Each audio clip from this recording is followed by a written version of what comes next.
Appreciate it. Mayor Robinson, Here. Council President Jones, Here. Vice President Robinson, Here. Councilmember Cox, Here. Councilmember Hines, Here. Councilmember Ross, Here. City Manager Jackie Gorman, Here. City Attorney Scott Walker, Here. City Clerk Latricia Wright, here, all other staff, Here. here. Thank you. Thank you, ma'am. I appreciate it. If you will, at this time, please stand for the opening prayer and the pledge of allegiance to the flag of the nation. Heavenly Father, we ask you to come to our aid in the midst of the coronavirus crisis so that we may experience your healing love. We ask you to heal those who are sick, comfort the families who have lost loved ones, and those of us who have lost friends to this deadly virus. We ask you, Lord, that you stop the spread of this deadly virus. Help us to always be aware of your presence as we place our trust in you, the great physician. God, we ask that you lend your strength to all those who are there for us in times of crisis, fear, and hurt. Give courage to the first responders who continue to do this important work they are called to do, looking beyond the risk for the sake of those who need your help and protection. Protect them as they continue to protect us all. Be present with those who serve, O Lord. Give to each man and woman your special love, strength, wisdom, and grace, and that their fears may be laid aside, their faith fostered, their courage made sure, and their spirits comforted by the knowledge of your divine presence throughout their days, and bring them home safely. Heavenly Father, we come to you today asking for your guidance, wisdom, and support as we begin this council meeting. Help us to engage in meaningful discussion and allow us to grow closer as a group and nurture the bonds of the community. We pray for guidance in the matters at hand and ask that you would clearly show us how to conduct our work with a spirit of joy and enthusiasm, and lead, guide, and direct us for the matters at hand. In Jesus' name we pray. Amen. Amen. I pledge allegiance to the flag of the United States of America and to the republic for which it stands, one nation, under God, indivisible, with liberty and justice for all. Thanks, sir. Changing the order for me, or for us tonight. I think we have one item on the consent agenda that needs to be pulled, because I see people here who want to discuss it. So if you will, I would like to move that item to under 5A1. Yes, ma'am. Which item? I'm sorry, the Laurel Point Gotcha. Resolution Just wanted to be sure. 2021-4. Move the quasi-judicial public hearing number I, special exception for Winn-Dixie. If you would allow me to move that to the beginning of the line instead of the end, and make that A1 under item number 6. Anybody have any objection to that, to either one of those? Okay. And we're have a motion for approval of the agenda as revised. I move that we approve the agenda as revised. Have a motion and a second. Is there any discussion from anyone? All in favor say aye. Aye. All opposed, same sign. Motion carries. Okay, item number 2 is public participation. This is your first opportunity to, as the public, to address something that is not on our agenda. You have 5 minutes to do that. And this, again, I've said this is your first opportunity because there is another opportunity at the end. And if you have something you'd like to say, please come to the podium, state your name and address for the record.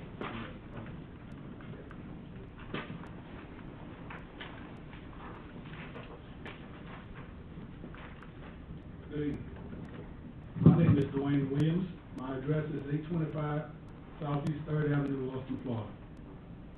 I come before the council tonight. I have a few questions. The first question is probably more appropriate for the police chief. I'd like to ask the police chief what constitutes a farm, if he may answer that question for me. You're probably referring to the Florida Right to Farm Act, which is 823.14 Florida statute. And it basically says any farm activities when I read this statute, it says a farm activity is activity done on the farm that's owned by a farmer, that's owned agriculture, that's producing produce or livestock. Now, the reason I come before the council to ask this question, I'd like to ask the chief to answer this question. How does the Florida Right to Farm Act apply to the complaints originated from the Williston Peanut Corporation located on Southeast 7th Street, the north? I don't know that the police chief is the proper person who you can mention that to. If you would address it to our attorney, I would Okay. appreciate it. Then the attorney can answer that question. This is not a question and answer. That's very true. If you will, just make your statement. Well, As of it, in I would order like to to know get, from the council, is it Thank the you. position of the council to abide by the agreement that was made on May 16, 2017 with the Williston Peanut Corporation and Holdings, that the response, that they would, hold them responsible for compliance with the noise order? And you'll find that in the minute, on the minutes. at this point, you can make any statement that you would like. If in public participation, we're not allowed I to. understand. Well, we called in a complaint.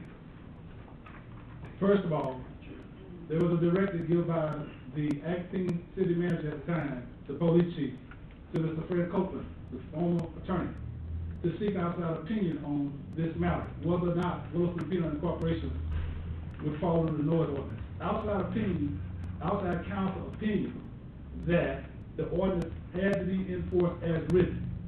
Okay? We called in the other night because of the noise. We were instructed by the police department, that they were instructed by the chief, that this issue, Williston Peanut, was exempt according to the Florida Right to Farm Act. Williston Peanut Corporation is a corporation listed with the state of Florida. It is not a farm. It does not produce any type of products. It does not have cattle. It's on a C2 commercial zoning. It is not agriculture. So I'm here tonight to ask the council, and the council may not answer me, are the council willing to agree? If you go back and look at the minutes, you will see the agreement that was made between the council at that time, May 16, 2017, with Williston Peanut, where Williston Peanut advised the council that it would be in compliance with the noise ordinance. And I see now that, I'm probably not gonna get the answers I want, but I just wanna be on the record and state this is a problem. If I may, Yes, sir. we've gone back and forth about this. The ordinance was changed in 2014, which prior to that, Williston Peanut had been there since 1981. Williston Peanut does own farms. They farm peanuts, okay? They were there before then, because I grew up in that neighborhood. But I mean, They were Williston there for- Peanut has yeah. owned that facility since Okay. 1981. All right. When this Florida Right to Farm Act came up, I contacted the Glenn Bryant, the state attorney's office in Bronson. We contracted the city of Williston with the state attorney's office to contract to prosecute violations. I sent him our copy of our ordinance and a copy of the Florida Right to Farm Act, and he felt that they are exempt by the Florida law. I then sent it to Fred Coberlin, who is our then city attorney, which I'll forward it to our current city attorney for his perusal and his opinion. Mr. Coberlin said that he felt that the state attorney was correct in their decision. So that's why where we're at now. I do know that Williston Peanut is trying to be a good neighbor. They've stacked 2 rows of containers, rows of hay, to try to reduce the noise. But prior to 2014, when the ordinance was changed, they were in compliance. So we're kind of in a quandary right now what to do.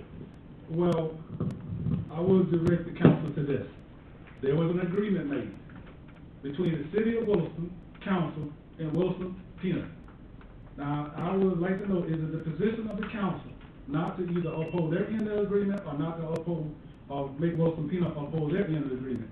You can find it, there again, May 16, 2017. You will see in the minutes. 2017 or 2016? 2017. Okay, you said 16 I'm months. sorry, 2017, May 16, 2017.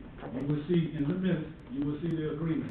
Now, there again, Chief Stroh instructed outside counsel to get out their opinion last year. Outside counsel ruled on, I got an email from Mr. Copeland on September 22nd of 2020, saying the outside council had opinion, that the ordinance would be enforced. Now, there again, Williston Peanut Corporation is not the same as 35 Farm Ventures. There's two separate entities. If you look, they're registered with the state, two separate entities. Williston Peanut Incorporation is the one on 7th Street, okay? They are not a farm. They're not producing products. They're not raising cattle, okay? They are emitting noises in violation of the city ordinance. And I would like to express that and point that out, which I think I am to the council. Okay. I can't see the clock, see if I can see the clock over there. Should have beeped already. What we'll do is we will, ask our attorney to look at that. We'll pull the minutes and we'll look at it. I'm not sure that things weren't different then than they are now. Well, I appreciate it, but I know the Right to Farm Act has changed. It has evolved as it's gone as well. I have a copy of it, and I read the right to farm. I'd like to state this, lastly, if I can. And it's not just We have a farm, it's ag, 96-year-old it's lady. ag. We have a 96-year-old, 91-year-old, several 85-year-old. We have kids that go to school, people have jobs.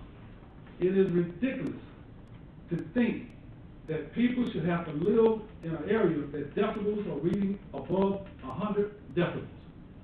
24 hours a day, 7 days a week from August through October. I have come before this council since 2016. I have pleaded with this council, and I am to the point now that I am ready to move to the next step, because I see that I cannot find injustice. I feel as though that's the way I feel. Okay, we will refer it to our attorney and we'll pull the rules that were previously stated, as well as the ordinance. And if you would like for us to, we can agenda that item for another meeting. Well, you may agenda it for the next meeting. I have no problem with that. But I am not expecting citizens to continue to live under these conditions. Just so you know this, the previous president, Nancy Wyman, came out to my residence and said she wouldn't want to live in these conditions. The previous president of her, Mr. Charles Goodman, he stated it was a problem. It needed to be dealt with. As I previously stated, John Gray himself stood up in this council. He told the council that he would be in compliance if the city moved forward with what they offered him. He also told the city council at that time it was his intention not to even be drying peanuts at this location in the next 5 years. The 5th year is this year. This agreement was made prior to the 2017 peanut drying season. I would say to you, no one should be expected to live in conditions with noise coming into their homes. You can't watch television and you can't sleep. Decibel readings above 100, that is just quite ridiculous. In the city, I'll just leave it there. Thank you. Appreciate it, Mr. Williams. Anybody else have anything for the agenda at this time? Any other public participation for something that is not on the agenda? Okay. Anyone Then we online will can then speak up move, now. to the proclamation by the mayor, item number 3, in recognition of Patriots Day, September 11th, 2021. Reading the proclamation. Whereas on September the 11th, 2001, the American people endured the worst terrorist attack on U.S. soil in the nation's history with courage and bravery. And whereas the lives of 2,977 innocent victims were mercilessly cut short by terrorists driven by hatred and destruction. And whereas in response to this tragedy, Americans across the country came together in a remarkable spirit of devotion and unity and carried out countless acts of kindness. And whereas September the 11th is a day to honor the memory of those who were lost and those who united in response to the tragedy, including first responders and volunteers. And whereas on October 25, 2001, the United States Congress passed Joint Resolution 71 by a vote of 407 to 0, directing the President to designate September the 11th of each year as Patriot Day. And whereas September the 11th is observed and recognized as an annual National Day of Service and Remembrance, and whereas our September the 11th, on the days leading up to and following this day, citizens have an opportunity to participate in activities that honor 9/11 victims and heroes by joining together. Now therefore, I, Jerry Robinson, Mayor of the City of Williston, together with the members of the Williston City Council, do hereby recognize September the 11th, 2021 as Patriot Day in the City of Williston, and we encourage local government officials and leaders of civic, social, and educational organizations and citizens to reflect on the importance of active citizenship, recognize the enduring strength of our Constitution, and reaffirm our commitment to the rights and obligations of citizenship in this great nation. In witness whereof I have hereunto set my hand and caused to be affixed the seal of the City of Williston, Florida, on this 7th day of September in the year of our Lord, 2021. Thank you, Mr. Mayor. Appreciate that. We will remember. We're gonna post that in the lobby somewhere for everybody to see. If you want. That would be wonderful. Okay, then we're gonna move now, to the consent agenda, which is item 4. Remember, we have pulled the second item from the agenda, so we are considering council minutes of August 17th. Resolution 2021-50, a resolution of the City Council of the City of Williston, Florida, authorizing the President of the City Council to execute contracts for the 2021-22 group health, dental, vision, supplements, and 457B plans for the City of Williston, approving an effective date. So with those two items, I would entertain a motion for approval of the consent agenda. I move for approval of the consent agenda as read. Thank you. Second. I have a motion, I have a second. Is there any discussion by anyone? All in favor say aye. Aye. All opposed, same sign. Motion carries. Okay, so we'll move to item 5, which is old business, and 5A1 will be the item that was pulled. Resolution 2021-48, a resolution of the City Council of the City of Williston, Florida, approving a conceptual plan for Laurel Point, a proposed development owned by Camellia Plantation, Inc., located at 80 Southwest 7th Street in Williston, Florida, parcel number 0433200000. I know that we have people in the audience that would like to address this point with the council. I will say, at our last meeting, it was voted on and approved in its conceptual plan. But and it's back here today because there was no resolution on the agenda at that time, and that resolution is here for our consideration now. So if you have anything that you would like to add for the council to hear, this is the time to do it.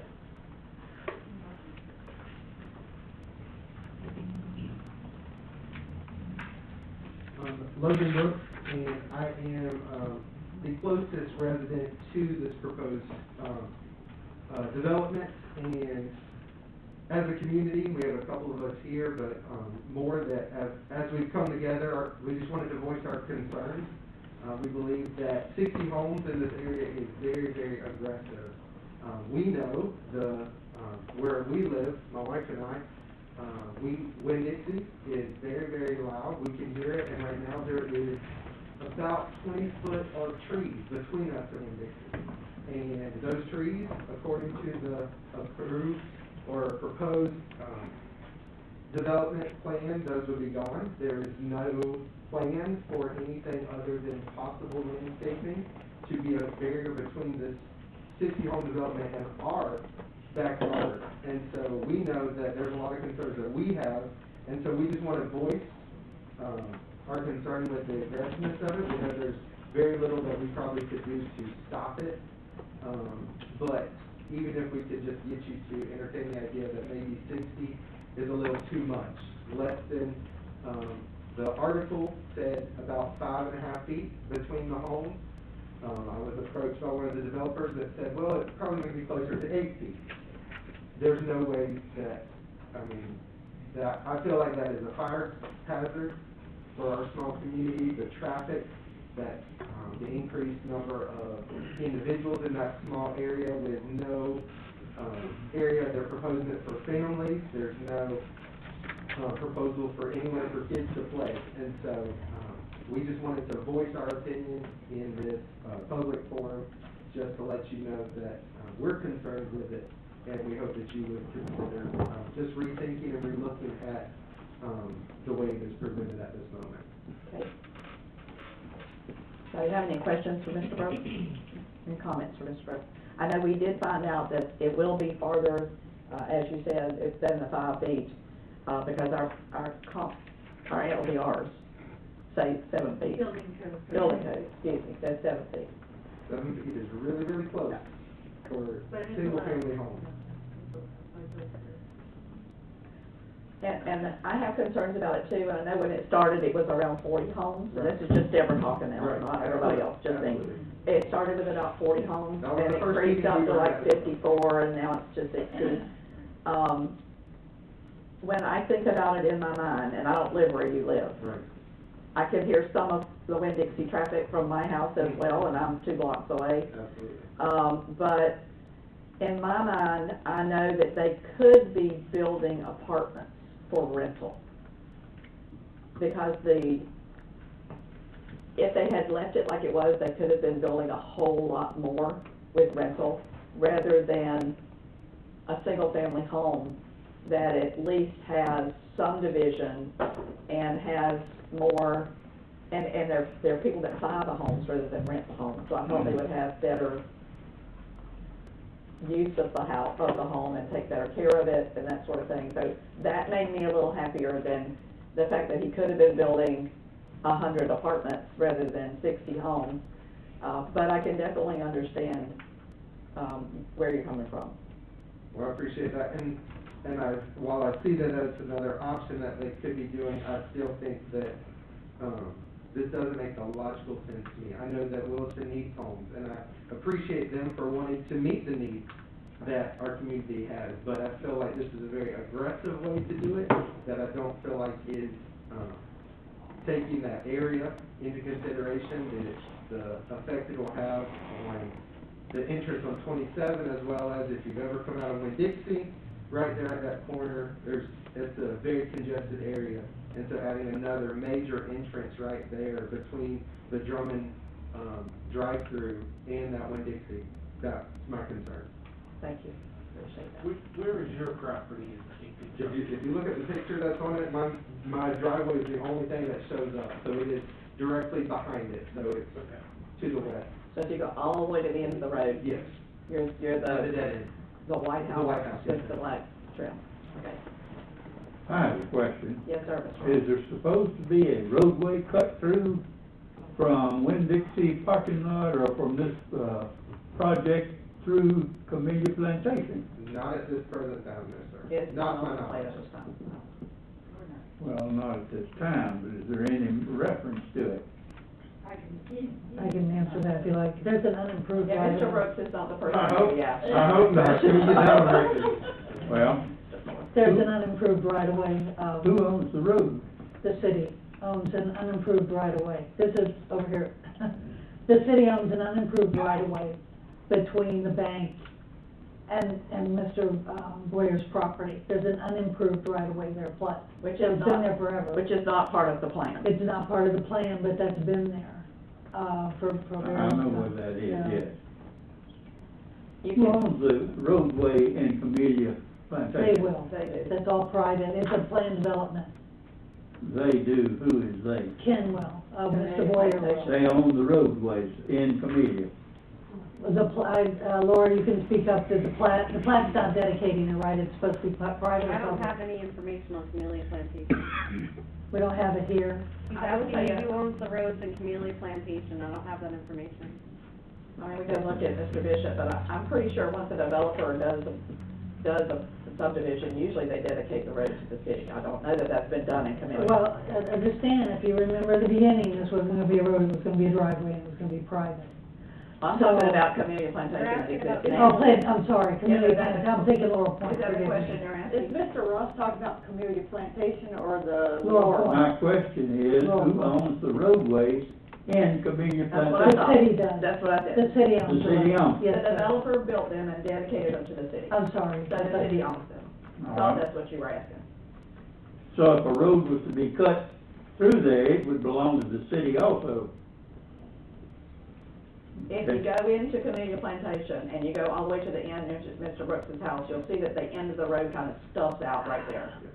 That's where the road would continue all the way through to 41, if the city chose to do that. And that is not in the work plan at this time. And we're hearing everybody say they don't want connection between the two. No. We're I live there too. We're definitely hearing everybody in that neighborhood say that. That's a different story. Yeah. But that's exactly, it does exist, but there's no plan to build it out. The roads that you're talking about for this particular development would be built by the developer. And once it was finished, they most likely, I don't know for a fact, it's not in the plan, as Ms. Jones said in the back, it's not spelled out yet, because this is simply conceptual. Right. It's not final. It's not even preliminary yet. It has to move next to the preliminary. Keep your voices heard. Right, absolutely. And we'll make sure that you know, too, when it's time to move forward. Yes, ma'am, help yourself. Thank you, Logan. Yep, thank you. Hi, thank you so much. Hopefully everyone can hear me. My name is Melissa Rudias.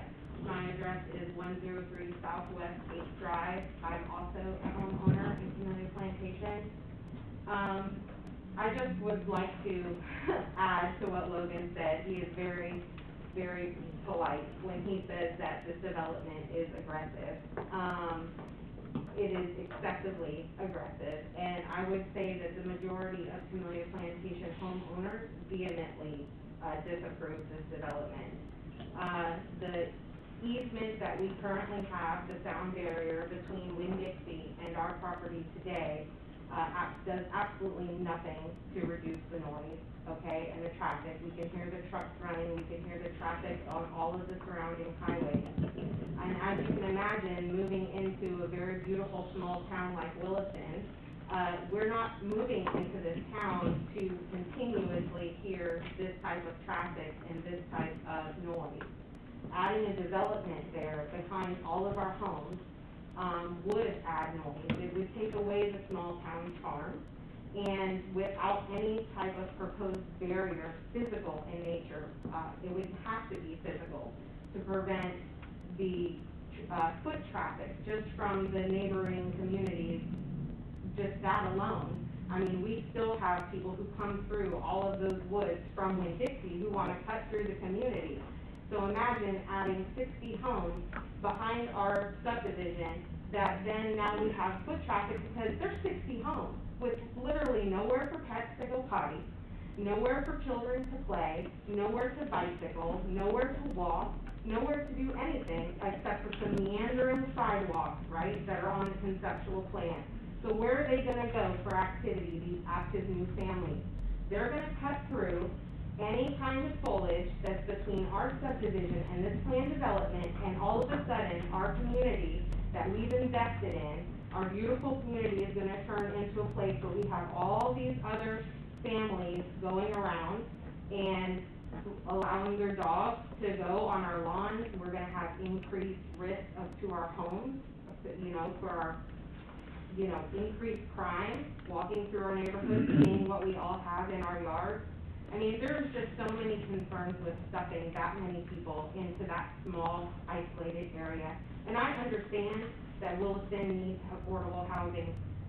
That's one of the things I think that I read in an article that the developer pointed out, that this is going to be not low income, but affordable housing for new families. So, you know, and if you think for a minute about the median income for the city of Williston, okay? So you have a married family. A married family's income household is $51,000 a year. That is the median income, okay? So these homes would have to be pretty low bar to hit in order for a family that makes $51,000 a year to be able to move into, okay? So these homes are not going to solve Williston's housing issue. They're not, because you know as well as I do, if you've walked around any of the pocket neighborhoods in said cities, especially Gainesville. We just moved from Gainesville, so I'm very familiar with pocket cities in Gainesville. We actually lived in one, okay? they're not going to meet the housing needs for the median income in the city of Williston. It's just not. So I ask you to really think long and hard about this. How is it going to meet the housing needs and maintain Williston's small charm, small town charm? And we have to have that. If we're gonna continue to have people wanting to move here and to grow our community in a way that still maintains that charm, you can't stuff people into little areas and expect that to carry through. The traffic is going to increase, it's going to tax already existing resources that we have. I mean, you can barely get in and out of elementary school without waiting 20 minutes in a wait line just to drop your child off at Joyce Bullock. So, I mean, if we're talking about adding this many people into a very small area, I think we really need to think, is this the right area for it in Williston with all of this traffic? Can we do this another way? Can we do this better somewhere else in Williston? Okay? Thank you very much. I appreciate it. Thank you. Appreciate you being here. Okay, anybody else for public participation at this time? Again, we will have another opportunity at the end of the agenda. Okay, we'll move at this time to staff for, oh, sorry. I moved too quick. You will state your name and your address for the record when you get a chance. Hi, my name is Justin Mirando, I'm a resident of Plantation, 110 Northeast 5th Street here in Williston. So I'm not living in the community, so why would I come up and speak on behalf of the community? I would like to speak on behalf, I think, of the city of Williston as a whole. I had one question first. I heard the comment earlier that what they could have built, and my question was, did you mention apartments or something like that? And my first question was why? Why could they have built that? Because it was zoned properly for that. But why? Because we need them. Any number of reasons. There's multiple answers to that question. Yeah, and that would be something that would go along with what I wanted to speak about. So the fact that they could have just done that, to me, is zoning or not. No, I didn't say they just could have just done that. I said what they're building is a whole lot better alternative than that. Well, that's what I did. And for a city like Williston, it would have been, even if it could have been that, very adamant idea of, no, that's not going to happen in our city. So one of the issues I have, being a resident of Williston, and for the nature of the job that I do, speaking with lots of people, is I see communities as an ecosystem, and the smallest changes are actually the things that affect everything above them. One of the most sad statements I hear about Williston on a consistent basis is it's good for Williston. There seems to be a very defeated attitude about, well, it's good for Williston. Oh, this would be just good for Williston. Not something that has a lot of planning, has a lot of ideas behind it, not a lot of agenda for the future. But it'll just be good for Williston. So it seems like a lot of hodgepodge, kind of like, if we just do this, this would just be good. Yet, a real lack of vision for the forward movement of the community itself. Growth in Williston is inevitable. We had someone speak from Camilla, that they're from Gainesville. They've experienced certain kinds of growth. Growth is inevitable, despite what certain, maybe people in the community or people with money and influence may not want. Growth is inevitable, and there's many, many, many people moving to this area from out of state and out of the community that don't care about what the certain people who've been long-term people in Williston would like. Now, that may not be the best solution either, just for them to end up having their agenda and disrespecting what the community is and what it has been historically. But growth is inevitable. It's like death. The thing about having a good death with all good circumstances, it's about how you live life. Every little decision you make affects the quality of your life. And the quality of life in Williston can be determined by every single little step that's made. When I saw the proposal for this community that was going next to Camilla Plantation, my first idea was, has anybody ever seen any of these communities actually ever done right? Because the proposal is just horrendous. I'm going to say what they're not saying. Some people are being more nice. It's idiotic. 60 homes, no green space plans, no park, no, even the retention pond that's planned, just call it what it's going to be, is a mosquito farm and a potential drowning hazard for young children. Is it going to have a walkway around it? Is it going to have gates? Is it not? Is it going to have a bubbler and fountain system to keep it from having insects there? It's not really been considered or talked about. The homes that are right next to that retention pond should be ripped out and a park should be put there because kids need a place to play. I lived in a community that has micro homes with micro lots. Every single place they did that, they built a park in the center space with walkways in the center space. So families had a place to walk, push strollers, walk their dogs, and have their children to play, because with no yard, it's inevitable the kids are in the street and there's nothing to do. And a thrown together retention pond with no plan behind it is not a place where kids can play. I've heard that mentioned, oh, they can play there. No, they can't. Rain's too much. And once again, I lived in a place where there was retention ponds. If there wasn't fountain systems, you have mosquitoes like crazy. So if that's not been planned and not been addressed, not even thought about, then it's very ill planned. Once again, it's this, what are we planning for our city? How are we planning things forward? Are we seeing how these communities work, where they work, and how they're being done? Why aren't the homes being proposed, not single-story homes, maybe slightly larger two-story homes with more yards to increase maybe their potential price and increase their lawn, and to then still bring in a nice revenue but form a nicer community? Why aren't these things thought about, talked about? You say, well, the developer can do what the developer does. The developer can do what the developer does because there's a lack of cohesive vision in the city as a whole, where they come in without an expectation of what this community wants to be, where it wants to go, and how it wants to do it. So yeah, 60 homes is excessive, 40 homes is excessive, no green space plans, no park plan. The only park we have in town is a disaster. I had to kick the door out to get me and my 3-year-old daughter out of the bathroom. The toilets were ripped off of the ground. There's ants everywhere in the sand. How much would it cost to rip the sand out, put a cushioned ground down, and a pole barn over the top so kids can play in all weather since it rains here constantly? These are the little changes that affect an ecosystem. Because the parents know they have a nice place to take their children. They're going to go there, and while they're out, they might stop and take a bite at Popeyes, get an ice cream at Flamingo Freeze. It's these little things, and I hear all these things, well, Williston wants to do this, if we do this one big thing, if we build it, they will come. Not if it's not built well, not if it's not planned well. We need homes.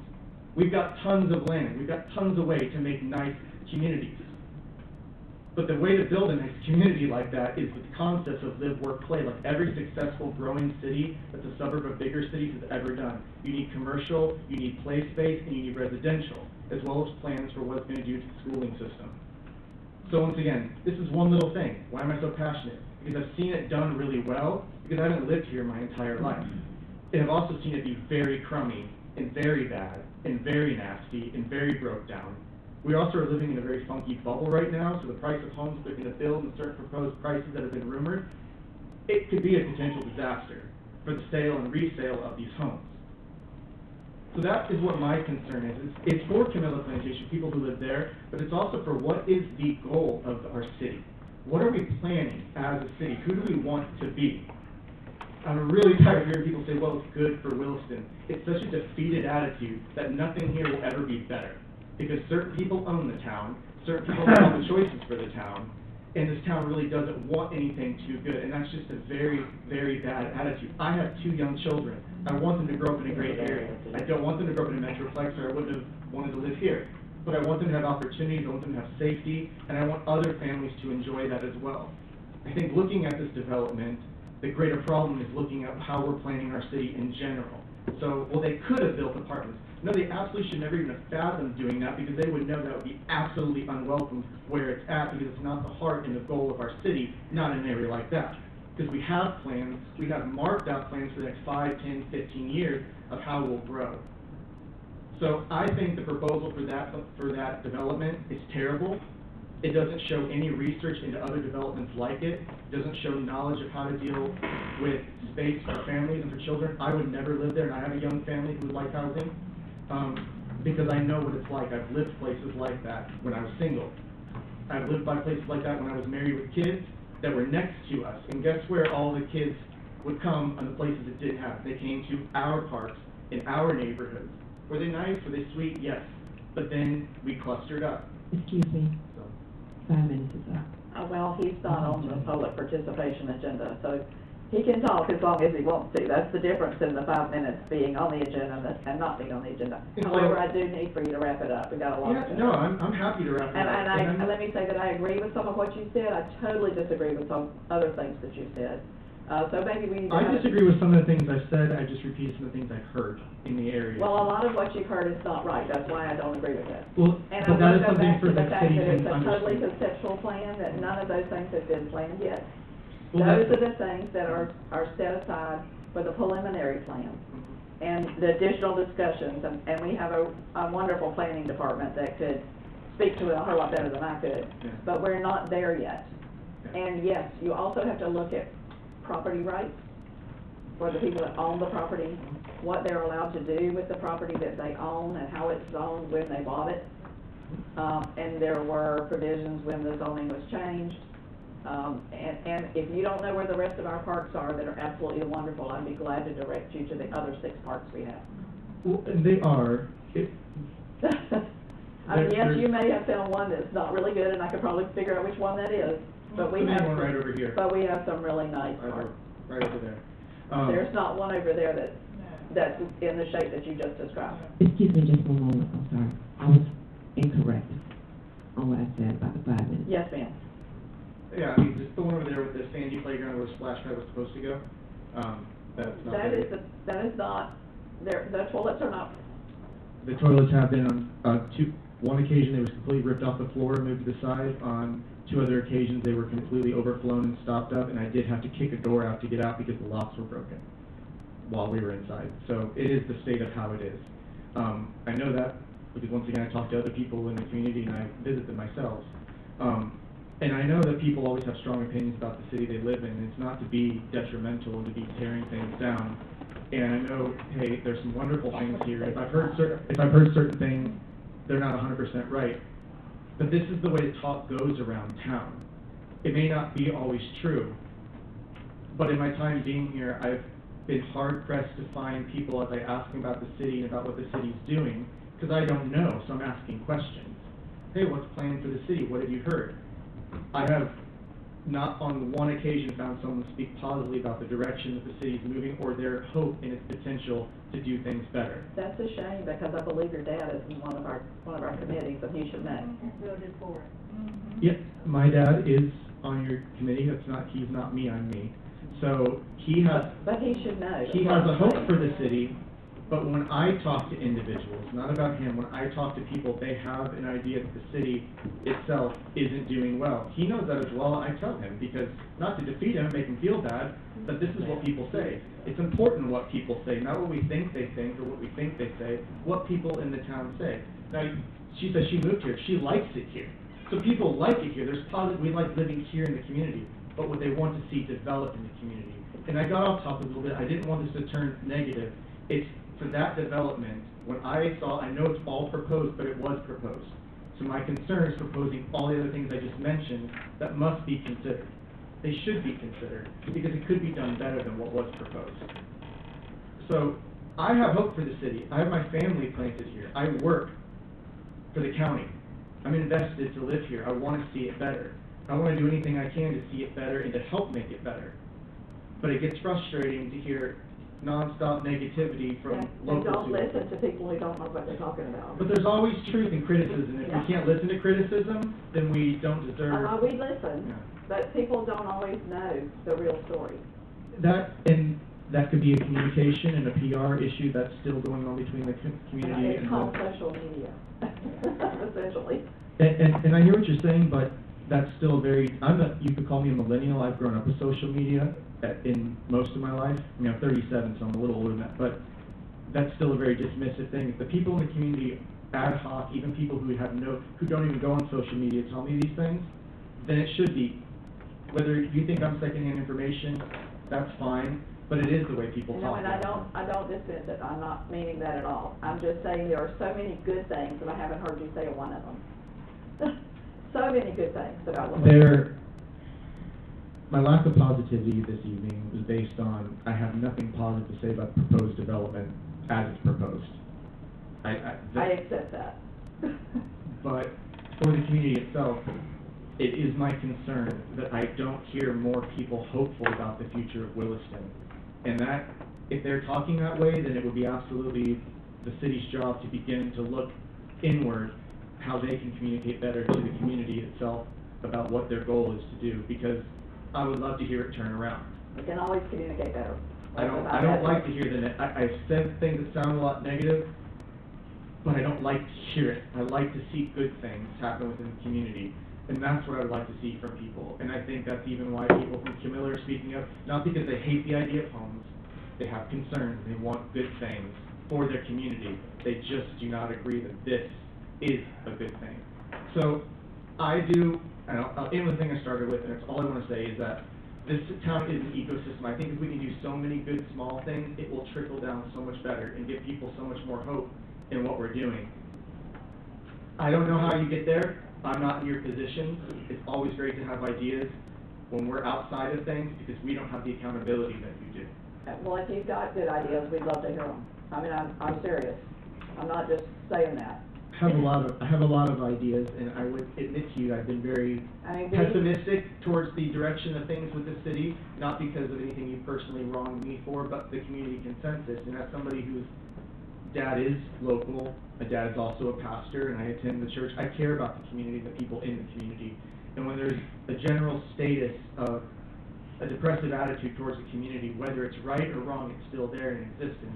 And all we can do as leadership in the community, whether that's religious or governmental, is do our best to really hear that and empathize and then find out if the log is in our eye and the speck is in theirs. So that's and I will say that we, sitting here, we do the best we know to do. And we love input so that we can do what the community wants us to do. It's wonderful to have a room full of people. Sometimes we come and there's 3 people here and there's staff. I mean, I'm serious. It's nice to have people here to tell us what they like and what they don't like. We have meetings here twice a month, and some of these people that you're talking about that speaking negative, have them come in, voice their opinion. I have definitely encouraged people to do so. It's you know how things are when it comes long term with people. We're not mind readers. No, and when they come, I hope that they would have a solution or a suggestion on what we can do to fix it.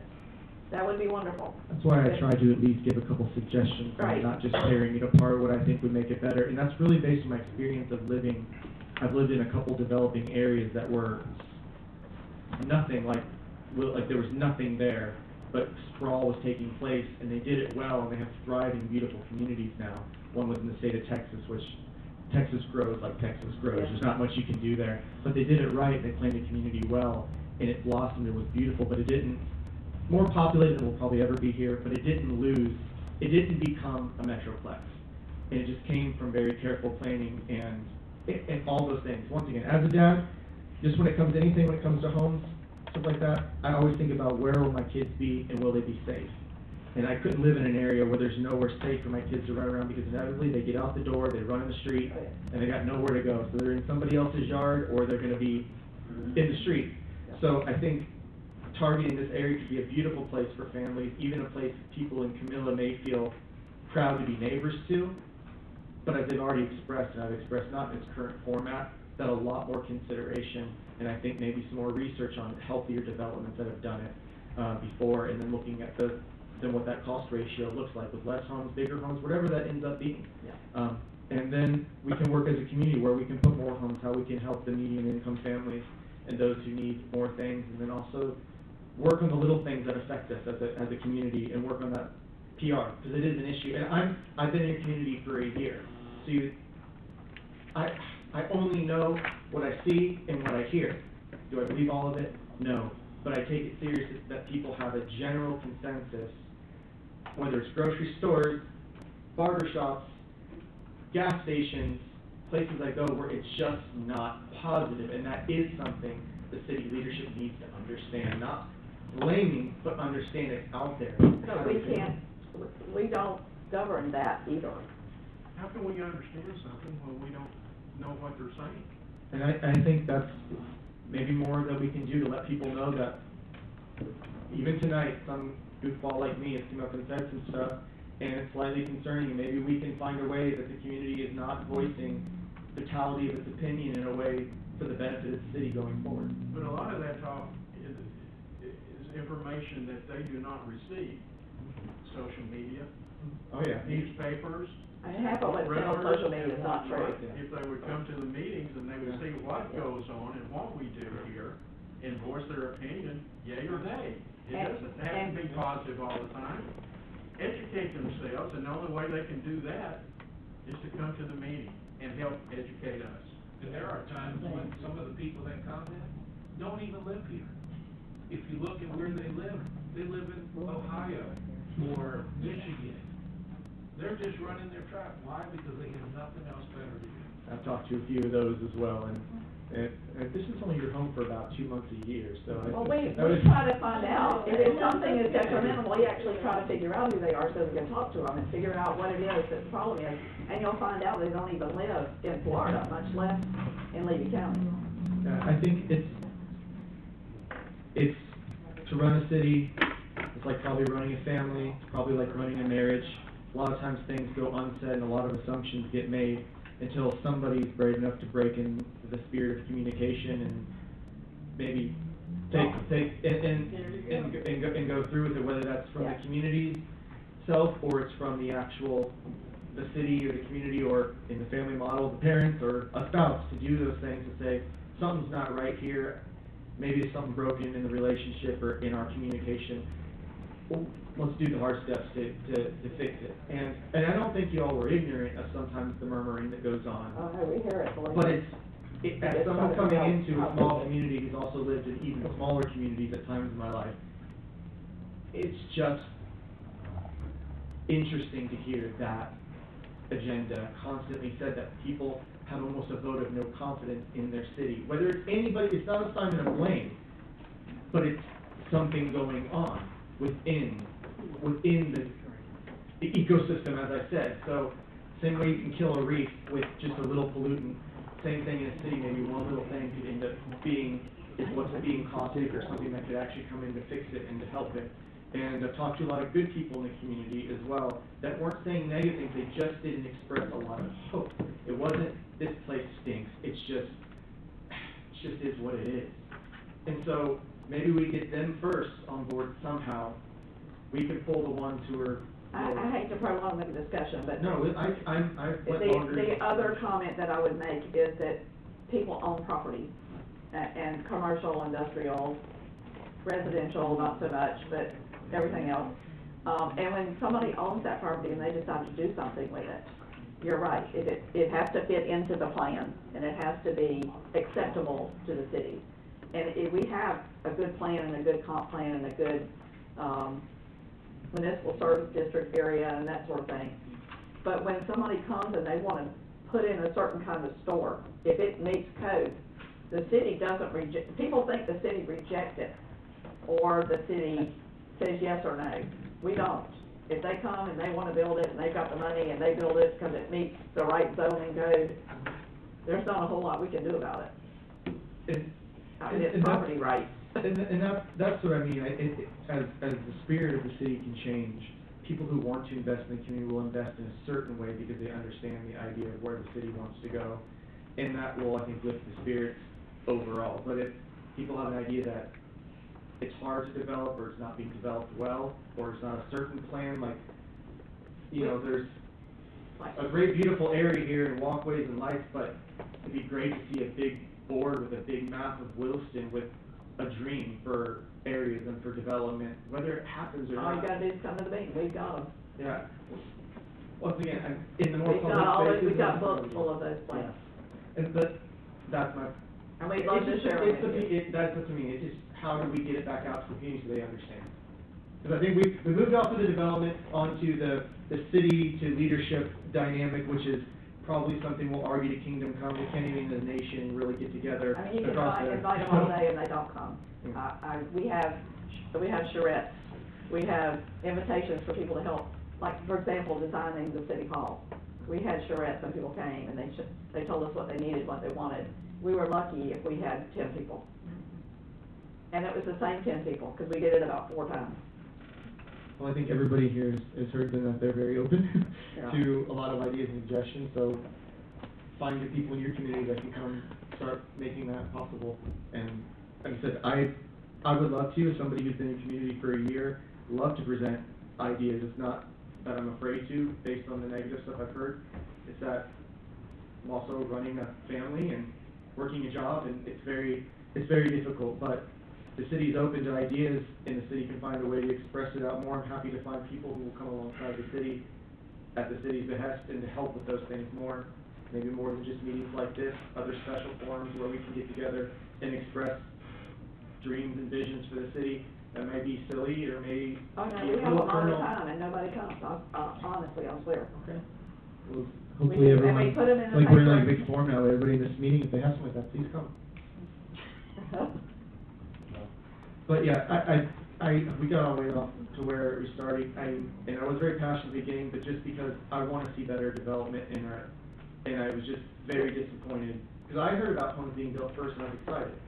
We're in a position where we'd like to buy one. And then I saw that and I was disappointed. Because I've seen it done well and I've seen it done very unwell. And I feel like the current proposal was not broken ground, but wasn't up to par. I think there's some really good considerations go back to the beginning of my rant, that can maybe be looked at from an engineering and structural idea, especially Thank for you for development that. community, so. Appreciate Sorry it. for taking so much of your time. Thank you for coming. So, thank you. What was your name again? Justin, sir. Justin Miranda. Okay. I believe in our community and serving the community as well. Thank you for saying that. My, We do too, that's what we're doing here. We're I work- trying to make it better. I work for the Levy It's County hard. Property Appraiser, and we just lost Yes, a you great did. man. And that was, even as we honored him at his funeral, he was someone that everyone remembered because he had just a heart to serve everyone in his community Yeah. Yep. and to do the best that he could do. So, Absolutely. some of these ways, if I think my fire might get molded better over years of my life, but it's, after serving under that man for a year, I wanna see our communities better, and I wanna see us lead better, all of us. We do too, Every so let's place do we can do. it. We appreciate it, thank you. All right, we're going now to item 5A, which is staff board and council update. We'll start with City Manager Gorman. Thank you, good evening, council. A couple things. It was brought to my attention that I think at one time we offered health insurance, or we offered insurance to our part-time employees. And this was the insurance that they could buy on their own without the city having to supplement or pay any of it. So we did offer that opportunity, and then it stopped. And we'd like to try that again. So I went back into the HR manual, and it pretty much says, it's just not clear. It says, all regular full-time employees are eligible to participate in all city benefits. Other employees do not participate in employee benefit plans unless a particular plan so provides or unless required by law. I just want to make sure that can be interpreted as saying, yes, we could open that up to allow them to have insurance. I just want to make sure you're all good with that. If y'all are good with that, we have open enrollment the next 2 days. I'd like to be able to get the word out to our part-time employees that they can purchase through our insurance. And we're talking vision, Dental, those that, Aflac, yeah, life Allstate. insurance, something the city does not, Yeah. pay for, or is required to pay for their employees. So if y'all are good with that, we'd like to be able to offer that again, then we get the plan. I think it's good incentive for a part-time employee. Okay, I just want to make sure it's on the record so that if y'all agree, I can go forward and get that word out there to everybody for the next 2 days. The next thing I wanted to talk to you guys about, the city of Williston has an opportunity for a grant that's going to supply us with funds to improve the infrastructure in one of our neighborhoods on the east side of Williston. The location is from Northeast 3rd Avenue south to Noble, between Northeast 8th Street and Northeast 13th Street. This is through the CDBG Community Development Block Grant funded by the U.S. Department of Housing and Urban Development. Remember I talked about the MIT? We usually can only get one CDBG at a time, but we're allowed to get a second through mitigation, that government produced a lot of money for us to put in infrastructure to mitigate for storms. So the next step of the grant is to survey residents and fill out a simple form. It's much like the census you completed last year, and all of the information is completely confidential. All we're asking is the word to get out in that section of town, that if you see a sign on your door, which is a door hanger, answer it. We'll be finishing up this week as our reports are due on Monday, the 13th of September. If we don't get enough responses, we're not going to be able to apply for the grant. What's our percentage? Laura, don't we still need? What will the grant do? The grant is going to deal with our infrastructure, stormwater mainly, Yes, ma'am, we have 50%. We Yeah. needed 40 responses and we have 20. Yeah. We're gonna be going out Wednesday night and Thursday night to try to get those other 20. Yeah. But we do need some participation from the neighborhood. Make sure you answer the door or answer that door knocker. If you do that, it's just a phone call. We won't have to come back. You can just answer some of those questions over the phone. Right, and they're pretty simple, it won't take but a minute. Our meter, our public works department's been working with us in a really good way. But what this is gonna do, it's gonna help us with stormwater, because we have a stormwater issue out there. And of course, as you know, when you design for that, you get the road put back where it needs to be, and you deal, they give us an opportunity to look at, sewer, septic, water, the other things that we may need that we have money for, if you remember. Yep. So we can get it all done correctly. Good. So that's what we're after, we just gotta get word out there, so that folks will answer these questions without being concerned, and we can move forward with getting this data compiled and sent back to Fox, and we can move forward with the job. So I wanted to make sure that we got that to you. We'll try and get it out on social media, try and get word back, but any suggestions from any folks that might live in that area, as far as who we can contact, how we can assure them that this is confidential, nobody's trying to gather anything, that we're gonna use for. Right. It's 10th, right, isn't it, Jonathan? Yes, ma'am. It's, Northeast 10th, but it's the area from Northeast 3rd Avenue south to Noble, between 8th Street and Northeast 13th Street. Ms. Hines, I think it's in your neighborhood, From 3rd to 13th in Northeast section. Right. Well, we have stormwater issues out there. I mean, we have a lot of stormwater flooding. We have retention ponds We that have- overflow Right. everywhere in that area. Get complaints about water being up to their doorsteps, we can't seem to get it right, so we want to get in there and fix it. And that may be an opportunity to make that happen. Yes, it's from Northeast 3rd Avenue south to Noble, between 8th and 13th More Street. in 3rd out than in your area. Right. Not as far out as you are, like Northeast 3rd going that way. And they're more right off of, Councilman Hines, it goes from the railroad tracks to 13th, and from 13th all the way back over to Cherry Point, the whole area. and some areas are a whole lot worse than others. And it's not just stormwater,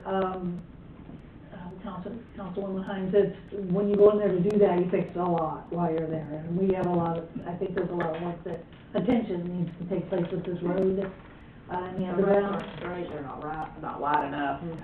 Yeah, we have a lot of, so that would be a really nice improvement to the neighborhood. Not just stormwater, there'll be a lot of stuff happening out there. It'll address the retention ponds, the pavement, and the infrastructure underneath at the same Right. time. So there'll be a multitude of things that are happening all at the same time. At the end of the day, you go, for the roads that being broke open to be replaced with new infrastructure, be upgraded, the retention ponds will be upgraded. So any suggestions, on how to get this word, but we need 20 more, surveys done, otherwise we're not gonna be eligible. Get some kids to do it. Find some kids to do it. Well, they're a little bit more intense than that, I think, but, Well, Some of the no. places then. we have our meter reader, who's out there all the time. And I think they're fixing to go back in the evening to catch the folks that might work. Yeah, Is that right? So Wednesday and Thursday between 5 and 7, we'll be running crews out there to knock on doors also. Okay. And the deadline is the middle of the month? I'm sorry? The deadline is the middle of the month? Our deadline is, the 13th, Is Monday. Monday. So we have to get it done this week. And when did we start? Well, it's already started last week, I believe. Yes, ma'am, started a week ago, but Yeah. we're not getting much participation when you go out there, people are refusing to talk to you. Like I said, get some kids who live in the neighborhood. Door to door. And ask them to do it for you, they will. It's confidential You're shaking your information. head at me, they would love to do it. It's a little bit more complicated than that, I think, but. Yeah, it's confidential, and we thought by sending the meter readers out there, they would recognize the meter readers. Are you That'd make them asking, feel are you more asking comfortable. financial information, that sort of thing? Oh, Yeah, we would, just let the kids do it. I thought it was like, That's a good thought, but yeah. That won't work. You don't know what you'll get back on it, right? That won't work. Anyway, okay, that's, one of them. I would suggest only if you lives in the neighborhood, if you're not a kid, somebody who lives in the neighborhood. Mr. Johnson? Do you have copies of the Pardon? Mr. Johnson would Yeah, like a copy of the survey, survey. because I know a few of the people in that area. There you go. Hey, if you can find somebody who lives in the area, they can help you get it accomplished. Yeah, if you got the surveys, and I can probably 4 or 5 tomorrow, because I'll be in Williston. Okay. If you get the surveys before I leave here, I'll be fine. And if you have certain addresses that you're looking for, just give them to Mr. Johnson, he can. Thank you for that. Yeah. It'd be great. We need 20 more surveys to be filled out, so, yay, that's good. If I can get his information for the evenings out, we'll absolutely work with him. Yeah, and Mr. Fred Fox is the one who's applying for the grant, so he is somebody outside of our staff, so it's confidential. All set? And last but not least, we are, right now in the middle of, we're advertising for our HR manager position. We got a lot of really good responses to our, ad.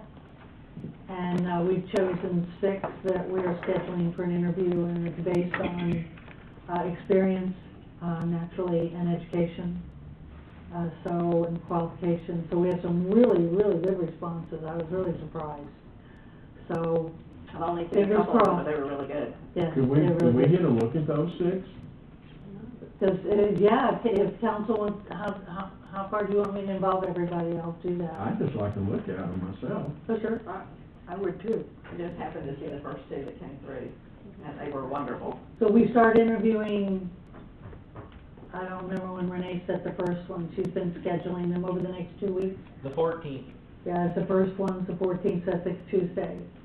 So absolutely, I'll send them to you. Do you want just the ones that we selected, or do you want to? No, Yeah. just the one. Just the ones that selected. All right, happy to. Yeah.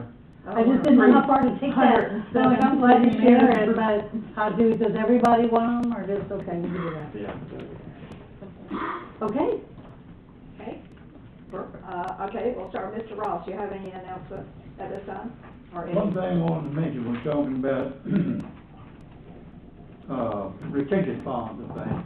I noticed that one up in front of Popeyes there just never goes dry.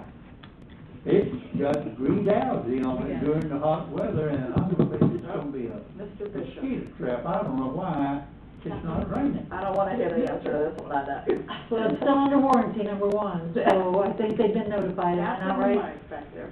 It's under warranty, but it's also privately owned, so we'll look into it, but it's privately owned.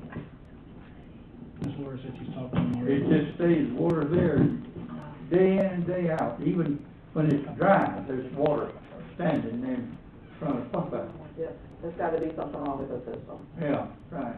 We're working on it, we'll get to the bottom and report back to you. Thank you. Anything else, Mr. Ross? Ducks up there. Okay. Any update on the light? Yes, Oh, minute, What? in a minute, trust me. he's been doing an investigation. Oh. I've got some information. Also, I've gotten a couple of concerns about, lights continually going out on the east side of Williston, being out hours at a time. Do we have any, can somebody give us some information as to why the lights continually go out as much as they do? Talking about the power or the street lights? Power. I mean, like, they get hot, and they go out, and they come back on when they get cool. Oh, power lights? Power. The electricity. The electricity. Oh, the electricity, I thought you were talking about lights, I'm sorry. Squirrels and trees, we're Squirrels. working on it. Squirrels and trees. Committing suicide. But we are actively working on it, honest. Okay, and what they're doing, blowing the, Tree trimming. We're trying to rehome the squirrels and we're trimming the trees. He does have a report, if I may, he does have a report on the streetlights also. Jerry's gonna make it. Jerry's got one. Yes, the mayor. Jerry's gonna make it. Oh, I was just saying, they have an update on it too, so, however it goes, all right. okay, so I'm just asking because I keep getting messages. If you have a certain area, if you have a certain block, for example, let them know. My block, Okay, you're looking at the electric guy right back there. quite often. Mike, check it out. It does? It happens here too, yeah. I know when it goes out, a lot of times it's It not went out out up here. twice, when I was working the other day at church, it went out twice. I know. in about 30 minutes, but it came right back. I was out Ms. Hines. at a time. Ms. Hines, I would like to state, that's one of the things about the new budget proposal for this year would help alleviate a lot of that issue. Okay. I'll pass it along. Mr. Mayor? Two things. One's a sad thing. Uh-oh. Because of the increase in the COVID in the community, in the county, in the area, here, unfortunately, we're going to have to cancel the Student of the Month. We didn't have it last year, and I know that there's a lot of kids that's out of school because of that, a lot of parents, and, well, you know the history of it, as a matter of fact. And I just don't feel safe to have the Student of the Month, have the parents, because you know, when we have 4 or 5 kids come in here, we got a boatload of adults that comes in, parents, grandparents, aunts, uncles, the whole 9 yards. And I just would not feel safe bringing that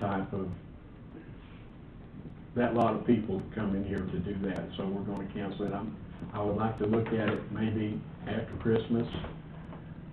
It started in January, if we possibly could. And I really hate to do that, because that's one of our favorite times here once a month. If we have a favorite time, that's one of our favorite times here for the kids. And I really enjoy doing it myself. Second thing, lights. Sunday, a week ago, drove down to east of Williston here, back in the communities, and looked at the street lights and noticed that there are several street lights, even on your street. Went down there, there's 5 on your street. One of them's an LED. And that next Monday night a week ago, Officer Mike Rose and I, we went out dark 30, rode around east of town, and to check out all the lights that were in there.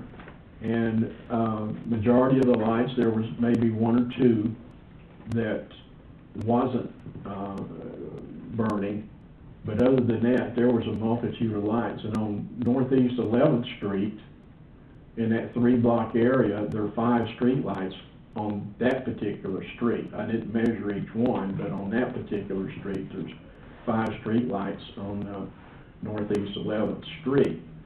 The utility department has gone over there and checked out. They know that somewhat lights need to be replaced, and they are going to start working on that as soon as possible to get those lights done. So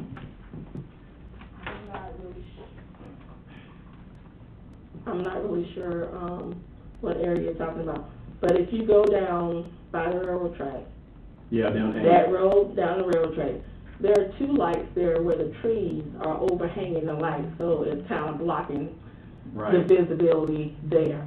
If you ride around that corner, that whole street has no lights on it. No, there is one line up there where 11th ends into 8th, I believe it is. Okay, so there's one right light there is a on light. that whole stretch. There is a light right, no, there's one if you go right on further down, there's another street light down there also.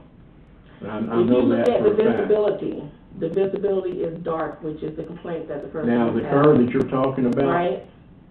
I totally agree, that is dark right there, and it needs to be lighted. I totally agree with that. But there are other areas that are not lit. Yeah, well, So, all the person is asking is that somebody goes and does something about it, because the complaint is visibility. We can sit and say we have 20 lights in the area, but if they're not in the area where visibility is good, they're not of use. well, we need a specific address. Yeah, originally we were told there were no street lights. That's all we looked. And it was dark And right there there. was And it was So around. after the meeting, I'll show you a video. Okay. Just, can you give us a specific address? Oh, well, I can't. You can't show it to me afterwards. But anyway, so yeah, so maybe I'll take pictures but I mean, it's a roadway. I mean. Okay, well, which road? I just said it, I don't know the actual, Okay. the road right next to the railroad track. That's You eight, go- that's eight. Okay, so go down and around. Right, and around the curve. You knew the area, Right, right? yeah, So in that area down and around.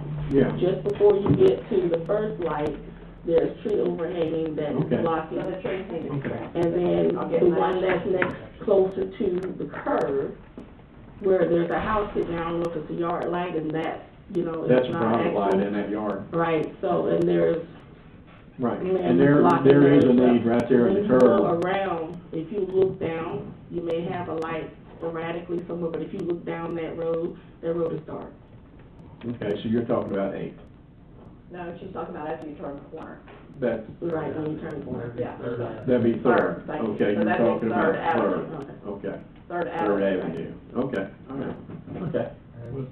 And I believe the area that, do you know where road Miss Bernie Butler is on? I believe she spoke of that area as well, so, is that second? Okay. But I do, I went over there at night, and you can ask Officer Rose, and there were a lot of lights on there, and I know Northeast 11th has, 5 lights in that 3-block area right there, and all of them were lit, so that was what I physically saw. And that was on the northeast side. Did you look on the southeast side at all? Oh, yeah, we went through the southeast side, we went down there, and they, out by the apartments and down through there, and all of them were on. So y'all will check Third Avenue, or Third, see if there's a possibility of putting other people on. I believe, Ms. Hines, Yes, sir. if she would like, we could ride together one night in the evening, and we can point them out and look and discuss it also. There you go. Sure. Yeah, 'cause you really can't tell until it's dark. That's what I told the mayor. Yeah, you really can't tell You know, until it's dark. if the utility department would go out at night, then they could see the things they were thinking of. Right. But to talk about it and go out during the day, it You defeats tell that it's dark, purpose. that's right. All right. Anything else, Mr. Mayor? no. No, Councilman Robinson, I'm done. Mr. Cox? Any staff member at this time have a update? All right, so we're gonna move then to item number 6. What are we doing next? Oh, sorry. One real quick one, as far as CalLink goes, Lumen has pushed our install back till about the middle of October. Uh-oh. We're at their mercy. Yeah, we're waiting for the fiber to be pulled for CalLink. And it was supposed to be, what, Monday a week ago? It was supposed to be Monday a week ago, and when I confronted them about it, they goes, oh, that was an error. It's gonna be the end of September, and then there's gonna be a 2-week, testing phase, and then we'll turn it loose to you. So, Hold them to it, Aaron, stay on them. Thank you for the update. that's it. We've been asking you. Okay, good. I think Wayne has his hand up as well. Wayne, you got your hand up? Probably the same thing I was going to talk about, which is we're proceeding with the foreclosure on the Flowernoise property. It's a code enforcement lien, and we continue to proceed with it, although the property is probably not going to recover as far as value is concerned. As to the ad valorem tax liability is about $4,500. The property is probably worth about $5,000 to somewhere under $10,000 in fair market value. So we're putting an offer out to Mr. Flowernoise to reduce the code enforcement lien in accordance with what Jackie tells me is your normal operating procedure, recover some of the costs. And if he'll do that, then he can have a property with no foreclosure. If that doesn't happen, then we'll proceed on with foreclosure, but As long as he brings it into compliance. that would be part of the stipulation. Gotcha. So that's the update. Thank you so much. Ms. Latricia? Thank you. Just want to update you all that we're still working on our website, and we're still having some issues with it, so right now it's not working properly. So if you're looking for anything to be posted, it won't be posted until... I don't know if y'all know, but our website got hijacked. Oh, what? Our website got hijacked. When you signed into the Williston, you got diverted to somewhere else completely. So, and it did it every time you tried. And they do have it back where you can at least get on it now, That's been resolved, yes. but we can't upload anything. We It's actually no have it longer- locked down so much that we can't even upload the agenda to it Yeah. now, so we We have can at to least- make some more changes. It's not diverting people off of it anymore, so if it's there, you can see it, but we are unable to upload anything else to it at this time. Thank you for that, Latricia. Any other staff members have announcements? Put your glasses off, but you don't have one, right? Okay, we're gonna move into new business, and we're going to the item A1, that we moved, which will be a quasi-judicial public hearing. It is a special exception, SE 2021-04, an application received from Winn-Dixie Supermarket, Inc., a special exception to allow alcohol sales in a commercial intensive C2 district. And Ms. Jones, you're up under this, or you want me to proceed with quasi-judicial proceedings? Yes, please. Okay. At this time, having read the case title, I will ask any council member if they have had any ex parte communication about this with anyone involved. I can say I have visited the site because I go to Winn-Dixie quite often. I've been there almost every dang day. So I will divulge that I have been to Winn-Dixie, so I visited the site. Anyone else visited the site? Okay, so if you will declare that you have. All right, anybody else had any ex parte communication with Winn-Dixie or the attorney or anything in that nature? Okay. At this time, we will swear in the applicant, our staff, and anyone who intends to speak to this. So if you intend to speak to this at all, please stand at this time. And if you decide later you want to, we can do it again. So, Ms. Wright, proceed, please. Would you raise your right hand, please? Do you swear or affirm that the testimony you're about to give today is the truth, the whole truth, nothing but the truth? I do. Thank you. Thank you. Okay, if you have any exhibits or any kind of maps or anything that are not already in our packet that you intend to present tonight, please make sure that the clerk gets them. Any photographs or anything of that nature. We will ask at this time that Ms. Jones do her staff presentation with your opening statement. Thank you.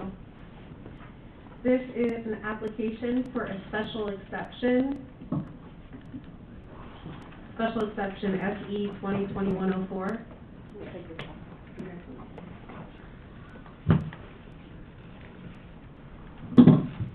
That was received from Winn-Dixie Supermarkets, Inc., which is a tenant of Sweet Tea Fields, LLC. The special exception was requested to allow alcohol sales in the commercial intensive district. The property is 727 West Noble Ave, Williston, Florida, 32696. The parcel ID, legal description are on my staff report. The future land use designation and the zoning are both commercial. The current use is a Winn-Dixie grocery store, and the adjacent land uses are commercial, a planned development, commercial, and a planned development. So Winn-Dixie is the tenant. The property owner is Sweet Tea Fields, and you'll see in your packet that Sweet Tea did sign that the special exception was acceptable to them. It is the intent of the applicant to build out a portion of the interior of its existing grocery store, specifically to sell beer, wine, and liquor for off-premise consumption. If anybody's familiar with the property, this is a build-out inside. From what I understand, it was over where the produce section was, and it will not be an addition of any sort, but it will have an exterior door. You cannot get in from the interior. It'll have its own entrance, so it'll be 21 and older, or whatever the rules are for that stuff. So the property is located on US 1 and 27, commercial, and the establishment is an allowed use. So Winn-Dixie is allowed use, and the special exception is an allowed use for commercial. What we call it is a package store for sale of alcohol beverages, a bar, a tavern, or a cocktail lounge. They're just asking for the package store. And I think, Planning and zoning did see this on Tuesday, August 31st, in a quasi-judicial hearing setting as well, and they approved it to go to you guys for final approval. Do you have any questions for me? You say it was gonna be, only a package store. What kinds of liquor is it? Beer, wine, what else? It'll be beer, wine, and spirits.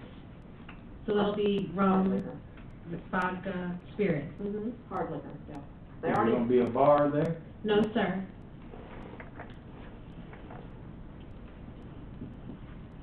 Okay, do you have any witnesses to call or any evidence to present other than your staff report? I personally do not, but we do have representatives for Winn-Dixie, both the manager and the attorney, if they have anything they'd like to say. Okay, the next step in our process is the applicant, and this is a statement from the applicant, so you're welcome to come, sir. Thank you, Madam Chairman. Good evening, Commission. My name is Mickey Grindstaff. I'm an attorney from Orlando for the law firm of Schutz & Bowen, 300 South Orange Avenue, Suite 1600. Here tonight on behalf of Southeast Grocers, who's the tenant of the building, and the applicant for this special exception request. The staff report was a very thorough staff report. It is complete. One thing that was not mentioned, but is inside the staff report, is the fact that we comply with the distancing requirements, distancing ourselves from churches, schools, and daycare centers, so that's there as well. It's in the packet. We totally agree with staff's recommendation of approval. We appreciate P&Z's review last week, unanimous vote for approval. We would like to reserve any additional time. We are totally in agreement. We'd like to reserve any additional time for rebuttal or to answer any questions. With me tonight is Mr. Gerald Pope from Winn-Dixie. He's the local store manager who can answer specific questions if you have any. And we appreciate your time and your willingness to allow us to make this request. Thank you, sir. And I think Laura has stated it very well. Mr. Fuller asked the most important question at the Planning and Zoning Commission was as to whether it did have a separate entrance. That's where we gained that information, and they established that it was a separate entrance from the outside of the store. That was important to me. Yes, ma'am, and that's on the drawing. Yes. Okay, so do you have any witnesses to call other than yourself? No, ma'am, Mr. Pope, if he's if you have any available. questions, he's here available to answer your questions, but we won't call Okay. him unless you want him. And we will ask at this time if there is any testimony or presentation from evidence from the public who would like to speak either for or against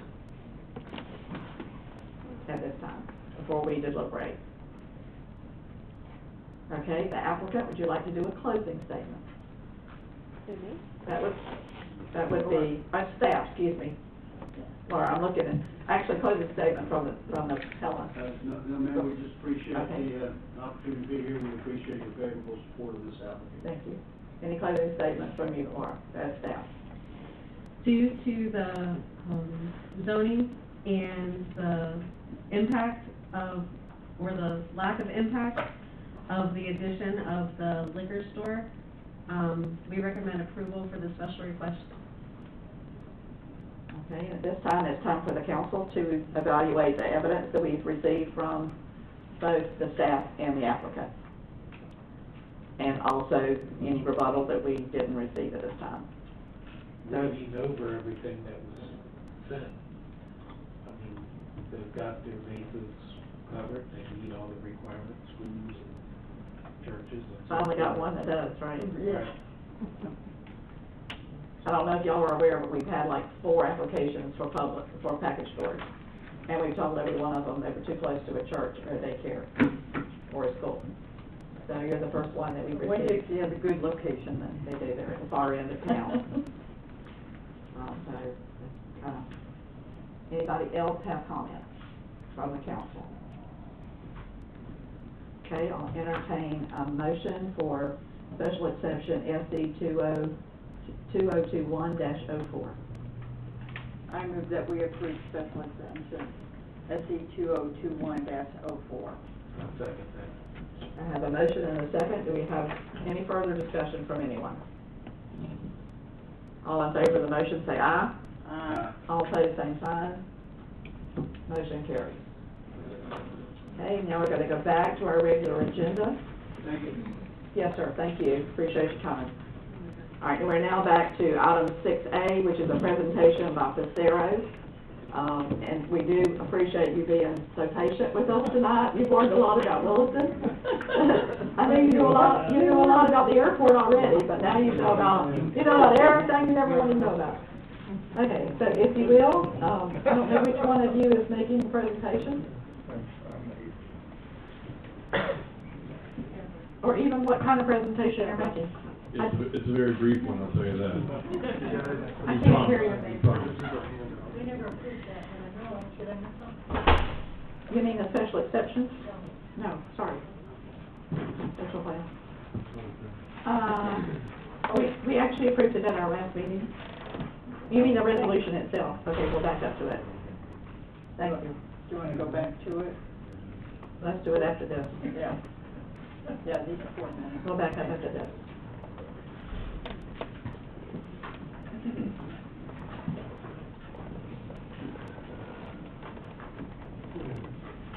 And y'all gonna have to pronounce your last names for me. So, I'm Andrew Halesko, this is Brad Wente. It's actually just like the spelling. Halesko and Wente. Okay, perfect. Thank you. So, we will be brief. You've got several airport agenda items on. I'm Andrew Halesko, I'm the CEO of Castro Associates. I'm also an airport planner, and I have been for 30 years. And I've been working on your airport for over 10. Right. Brad Wente he's basically our technical services manager, works on project management and the delivery of planning, design, and construction projects, is very involved in all of your technical services, the things that make your airport project successful. I'm just going to hit a few highlights in the bullets that are on here tonight. We're actually here just to thank you and appreciate the continued support, because I want to say, you have a really good airport master plan. You have a... You wrote that, right? Well, you did, but that's with you, and that's Yeah. with the input of many people here in Williston. Exactly. You have a good vision, and you do the things that you say inside your plan. You know, sometimes people get frustrated because a good plan gets created and sits on the shelf. Your airport master plan does not sit on the shelf. It is a living, breathing document, and it guides the development of the airport, and it has for the 10 years that we worked with you. I'm not going to go through all the lists of the past projects. I just want to tell you that your airport's in very good shape. You have a lot of good partners. We want to list Castro amongst them with the FAA, with Florida DOT. Your runway system and taxiway system is probably in the best shape it's been in decades. You have a really good regional airport that has a good impact in the local and regional area. You've got a list of current projects underway. We're building a new parking area. You're about to take some action to build a new terminal building, which will be great. We're talking about utility planning and strategic taxiway extensions, because Benton's always got somebody interested in doing a new hangar and frankly accessing some of the undeveloped areas of the airport. So those things are coming your way. You're also going to get some more funding from the FAA. I know you just can't believe how many of those FAA grants keep on coming through, but you're going to get another one when the infrastructure bill gets passed. In terms of the outlook for the airport, we would tell you that, and again, Benton knows this, your hangar demand is very strong. People want to bring more airplanes and more small businesses to the city. A future focus on business and economic development is something that's really going to keep on coming next, because the infrastructure is so strong at the airport, as well as revenue enhancement, making money at the airport. And really, number 17 is the regional importance of the airport. You've got a long runway. You've got a really good airport. It gets more and more important in the region as people are flying to and from Williston, whether they're coming to and from Florida. We hear your airport mentioned all the time. And it's not something you might hear, but people comment to us because they're like, oh, you work at Williston. And you might not hear that all the time, but we do, and we hear it all throughout Florida and southern Georgia. Last thing I just want to note is that on the city-pastoral partnership, you know, we think it works very well. We see nothing but pride, dedication, and commitment on everybody, and that's city staff, pastoral, the FDOT people, which there have been many changes over the years, but they keep on putting good people in that position. Your FA representatives in Orlando are good people that are dedicated to working with you too. And we just wanna let you know that we enjoy working here, and we thank you for the continued partnership that you have between us. And, Brad, I kind of said everything, but you wanna talk for Just 30 seconds. I've been with Nassau for 4 years, and it's just been a pleasure for me to be here, to be working in the city in Williston, working with Benton. At least, once a month, we get a call from somebody that's interested in putting a new hangar development at your airport, and that's a testament. I was down in Ocala just 2 weeks ago, and they're constantly saying how great things are in Williston. People are moving here. I mean, it's the right vibe. So I just wanted to share it with you. We're just very honored, pastoral associates, to be affiliated with the city. So Thank you. And we appreciate the update. Yeah, thank you. We do. Any questions for me before you start hitting the rest of your airport Should agenda? we move to the next part? I know, so we were having an airport meeting tonight. Thank you very much for having us. We Thank you appreciate very your time. much. I Just know a few we'll- minutes in front of you. Thank you I know so we'll much. see you again for the October. Thank you. Okay, we'll move then to, item 6B, which is resolution 2021-47, a resolution of the City Council of the City of Williston, Florida, approving the assignment of a lease to accept an assignment between Shadow Trailers LLC, Cypress Aircraft Sales LLC, and the City of Williston for the property at the airport and identified as Hardstand 16, authorized by the City Council President to execute the extension and providing for an effective date. Mr. Stiegel. So all we have here is just a simple assignment, acceptance of lease. Hardstand 16 is commonly known as Area 51 for some reason, I don't know why. Yep. But I think it's just because there's a sign on the door that says Area 51, that's it. We don't even have an Area 51 on the airport, so I mean, there's that. But, after the passing of Shadow Trailers, CEO, Larry Pruitt, the company wanted to, basically get rid of all things aviation. The family had no need for the airplane or the hangar. It took us a really long time to find a buyer for the airplane. We found a buyer for the airplane, and they finally got the hangar sold. So, this is just the legal documentation to make that purchase finalized. Okay. Okay. All right, any questions for Mr. Stiegel? Question, so this isn't a lease between us? So yes, ma'am, we have, there's currently a lease between the City of Williston and Shadow Trailers. This lease is being transferred from Shadow Trailers to Cypress Aircraft Sales, and the city is approving. And they own the building, but we own the land, so it's a land lease is what it is. Okay. And the lease is for $1, and what is OBC? Yeah. What is OBC? On the lease assignment? The dollar amount, there was, Yeah, so it's $1 and nothing else. $1 plus, Or. and then it has the initials. Yeah, Yep, there it is right there. yeah. So what does this stand for? Is it OVC or OVL?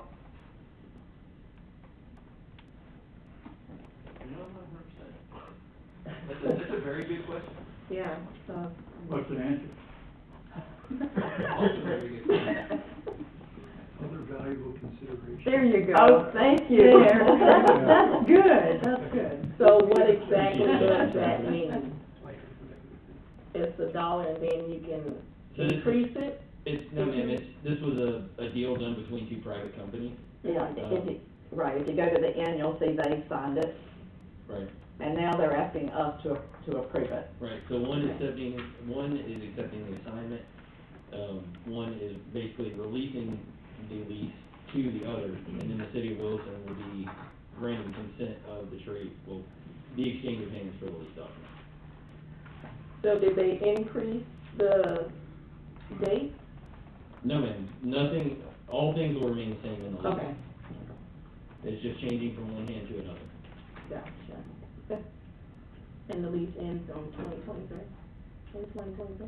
It has a couple of extensions left with it, and Yeah, then when that's just the original lease, so there were extensions, as he said. It says extended to 2023. So if they can extend a couple more times, is what you're saying? Based on what their lease, or how their lease explains it, I know they have at least one extension left on this one, and they've asked for a couple of amendments after we get this passed, but we haven't seen anything on those amendments yet. I'd love to sit down and talk with you if you wanna come out to the airport sometime. You know, I really do wanna do that. Yeah. Okay, yeah, cause it isn't. Excellent question. Okay, if anybody else have questions? Not, I'll entertain a motion for approval of the resolution.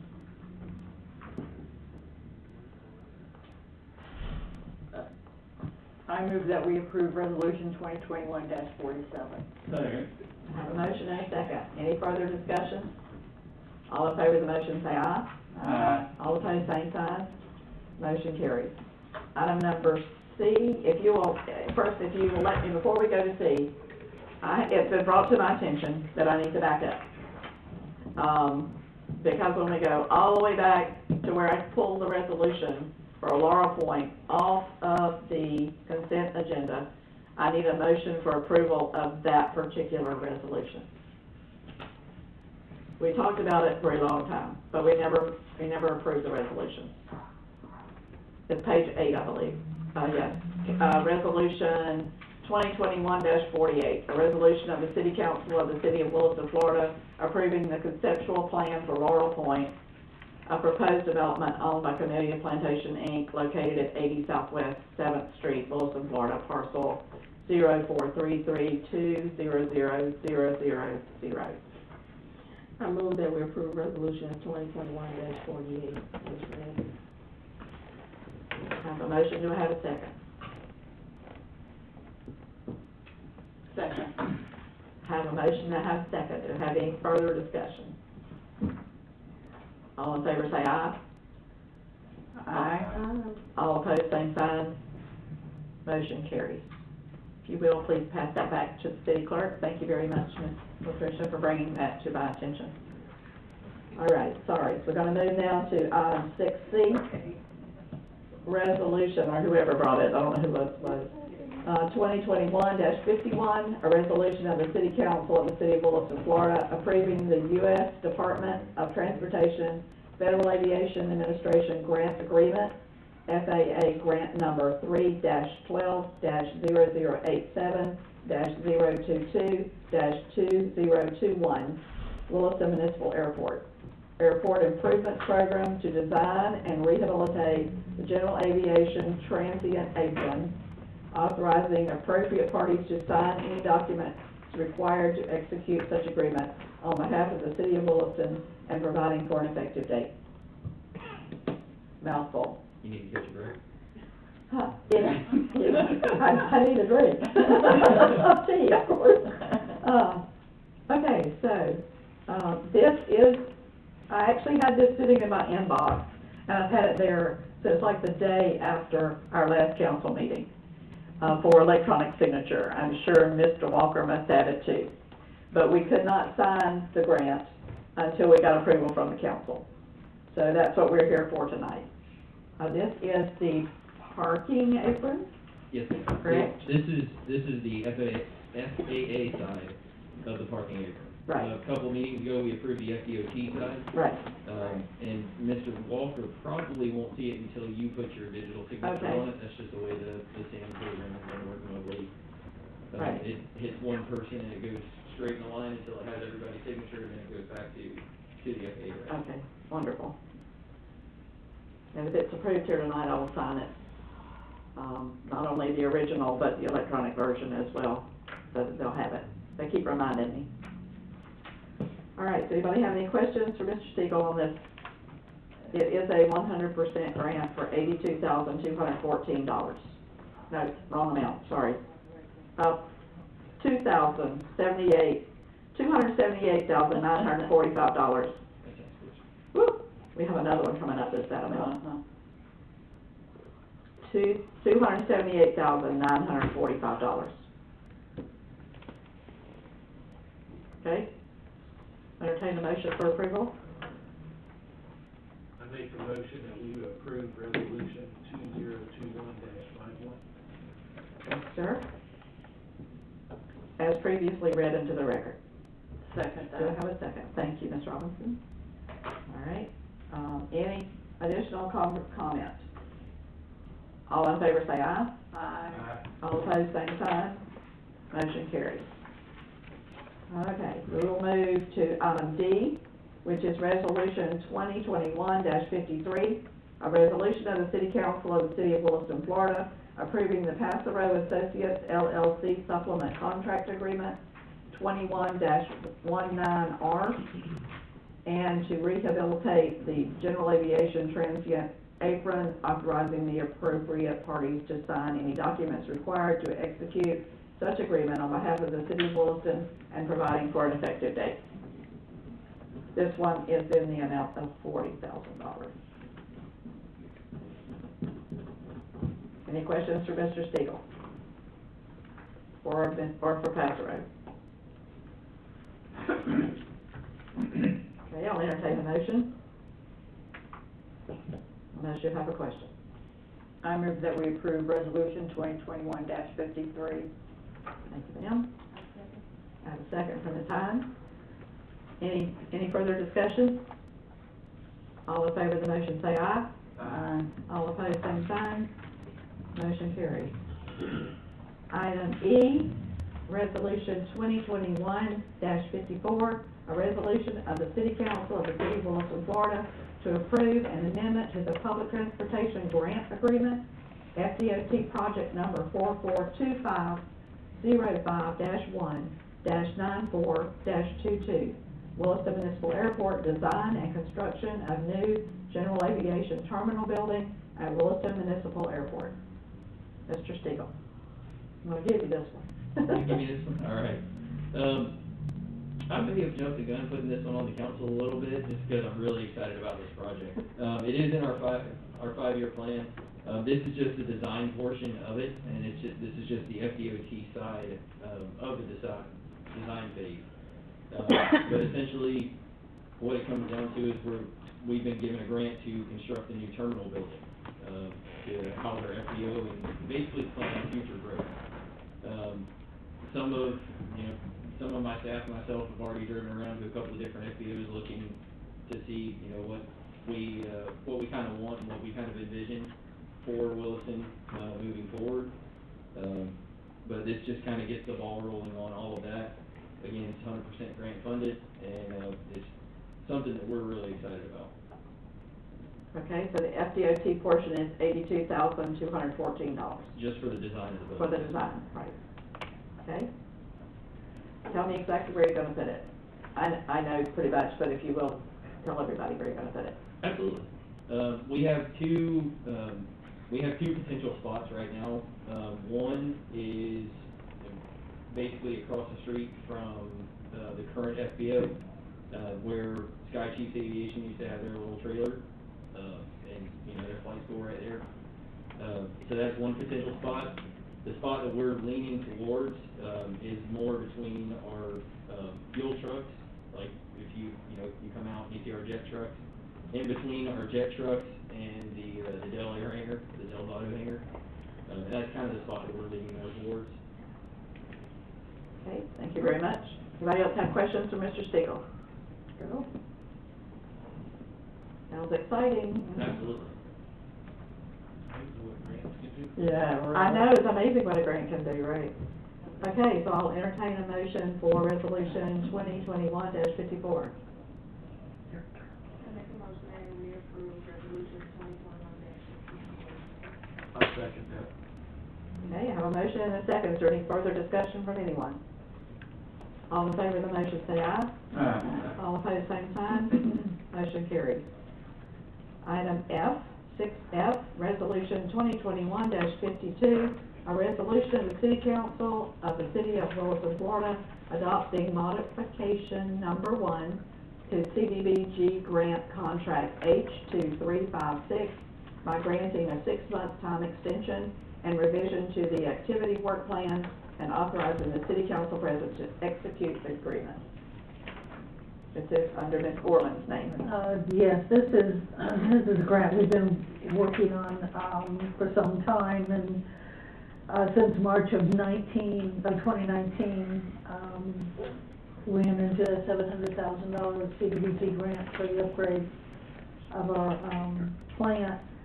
What's happened here is due to the whole problem with materials ordering and all the economic issues that we've had over the past year, that warranted this, time extension. It's just a time extension of 6 months.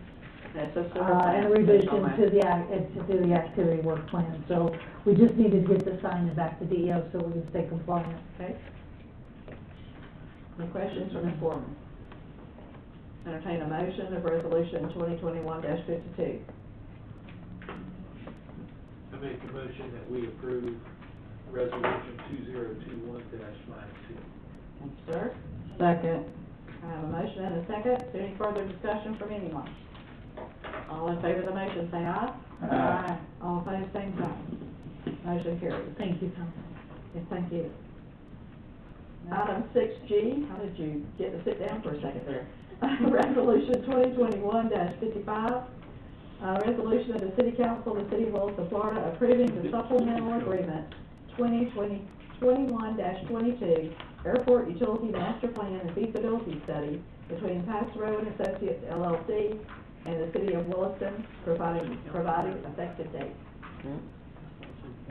So, basically, all this is a work order for Pass Road to get started and really help us to lay out our, basically, lay out our utilities plan and moving forward, how we want to phase in utilities into the airport. We have some city utilities in certain locations, but we don't have city utilities throughout the airport. Right. And moving forward, it would really be in our best interest to start to creep those things in here and there, in phases, obviously, not all at one time. And this is a work order to allow Pass Road to plan that out. We actually have a meeting in a couple of days with Wright Pierce in the city to sit down and really encompass all of this into our overarching master plan for utilities. And we were fortunate enough to receive a grant for this. Well, not specifically for this, but grant funding will be paying for this as well. So. Okay. Is this a part of the infrastructure grant? No, this is part of the American Rescue Plan. Okay. All right. Any questions for Mr. Stiegel? So the ultimate goal is all the utilities there will be the cities. Yes, sir. And if I could add to it, this goes hand in hand with that overall economic development strategy that we're working on. Been in touch with the Nature Coast business group, so that when someone's looking for a place to facilitate their new business, our airport's a very attractive place to be. So we want to make sure we have the infrastructure available to support that. So that takes it another step above what we're really, we have the utilities going here for the rest of the city. Right. We really have this going hand in hand with other strategies, and so we're really excited to get this laid out so that we can inform potential businesses when they come in as what would be available in the timeline that goes with it. And for those who don't know, at the airport, we have, in some locations, we have sewer and water. And I believe that's about it. Yes. We don't have, maybe some natural gas. We have gas out there. We have some natural gas. I forgot about the natural gas, but we have no electric at this time. Correct. And the water and sewer are not on the other side of the airport. There's water, some water on the 41 side, because I know that the airport, the fairgrounds have water. So it would be to extend it and grow it out in that area. Yes. As well. Okay, any other questions from Mr. Stiegel? Entertain a motion for resolution 2021-53. 55, excuse me, 55. I make a motion that we approve resolution 2021-55. Second. I have a motion and a second from Mr. Ross. Any other discussion on the motion? All in favor say aye. Aye. All opposed, same sign. Motion carries. Thank goodness. Okay. We will move in. Airport meeting is Thank you, over. appreciate it. Yeah, the airport meeting is concluded. Goodbye, John. We'll move in, top of the next page is number H. A discussion with possible action changing election date to the first Tuesday of April. As you are aware, the Levy County Supervisor of Elections came and asked that all of the municipalities consider moving their election date to the same day. And we currently are the first Tuesday in March. She expressed to us that sometimes we ran into the presidential primary on that first Tuesday in March. And she's asking all of the municipalities, she's kind of making rounds, asking them if they will consider moving to that first Tuesday in April. She stated that it will not be in effect for this year because it's too soon to make that move, but it would be the next one if we so agreed. I know that some cities have decided to do it, and some cities have decided not to do it. So whatever her vision is, it's not completely going to take shape as she would like for it to. But we have put this back on here, not because she's asked us to, but because I would like to know if y'all want to move forward with it, or you want to leave it the way it is. So it's just for further discussion on our part. I think it would be less confusing for people voting. Williston's voting here, Bronson's here, you know, the different ones are different times, where if we're all, you know, on the same thing. Right. I think Chiefland has agreed to do it. I think, if I remember right, Bronson said they would not. Right. Bronson is going to do it. Bronson Okay. is going to? I thought they weren't, but they might have changed their minds. I know it's English, Yankeetown is not going to do it. Both of them decided not to, unless they changed their mind. So, all right. Does anybody else have the same feeling that Mr. Cox has? No, I don't think that there's been confusion, because everybody over the years that knows when their voting is, and that's what they know. If you change it now, then they probably will. I'm with Ms. Hines. If not everybody's gonna do it, I can't really see the usefulness in it. If we were all gonna do it and they advertised it as municipal election day in Levy County, I could see the usefulness in it. We'd have to go through charter amendments. We'd have to go through a city vote on it. We'd have to go through the ordinance. There's been some debate about that. I don't know. Would we have to change the charter? There's been some debate on whether we had to change, or whether it was done by ordinance. No, you would have to change you'd have to get a vote on it by the people to change the charter, because If it's the charter, yeah. the last time that what happened back in Yep. 04 or 05, it was put before the people, and they had to vote on it. Then, when the people voted on it, then you had to get an ordinance approving that. Now, if you did that, the first time it would be able to come to the people would be in March, and you would have to get all this changed, and there's several things in here, several dates in the charter that you would have to change, several dates. We probably couldn't do it by this time, it would be the next. And, well, I'm just saying that if you did and you got it ready for the people to vote on in March, then you would have to do the ordinance, so it would really not change, I don't think, until 2023. Oh, yeah, absolutely, definitely So 23. That's what I'm saying too, because the election, as it stands now, would be March of 2022. Right. So it would definitely be 23 before we could get it accomplished. Yeah, I mean, if you didn't get it done by March, you could conceivably get it done by the primary in 2022. How about the primary, probably? And I would think that would I be know it is August. freezing here. I think that would be August. You could probably get it ready for it then.